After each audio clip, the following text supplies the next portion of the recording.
Well, welcome to another video in our series of what makes this exercise great, and today we're looking at the cable squat row or squat pull, whatever you want to call it.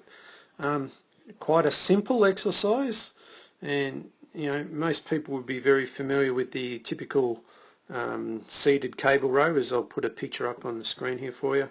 But and that's still a good exercise. I would say it's a great exercise for developing some good strength into the upper back region, and known for improving posture. And the one drawback of the seated one is it's seated, where this standing version, obviously I get a lot more functional capacity working for it. I also, by getting the legs more involved, and not necessarily the strength. I don't think the strength is that much of a challenge to the legs in this movement, even if it is loaded a lot. The challenge is more in the positioning and getting the right angles and the timing of everything. So it's a great way for us to introduce squatting movements that aren't excessively loaded. So if I take it back to the beginning and see side on, because the cables, the weight of it allows you to experiment with positions and not fall over. So you can really sort of get people. You can see how Mel's here got a straight sort of a shin, but the posture is quite good.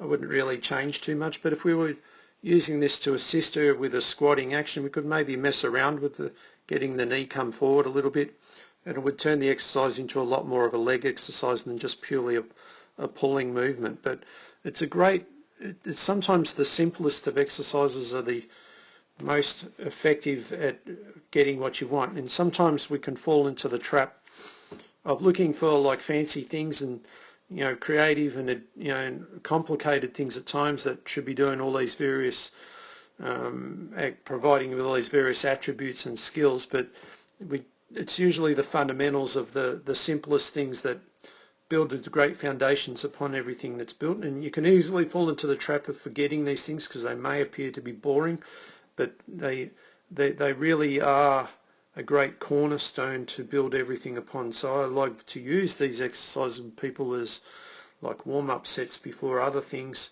There's a lot less risk of anything going wrong with these. I can really build into some good postural strength. I can really get this good scapular movement, as you can see here, and I can get everything that I want to prepare me for the more challenging things to come. So things like with the legs could be the single leg stuff, could even be lunges, step-ups and things like that, where there's a lot more stability and things that can go wrong. And with the shoulders, obviously with the overhead movements and even some of the pushing things, these really can build a lot of good warm up the area and the region, so the less things can go wrong when I get to the hard things. So there's a lot of great reasons to do this exercise, and as I said before, it's superior to the seated row in that its functional carryover is so much greater to real day life, and really a lot of people underestimate the power of this for the person who has a lot of difficulty coordinating things.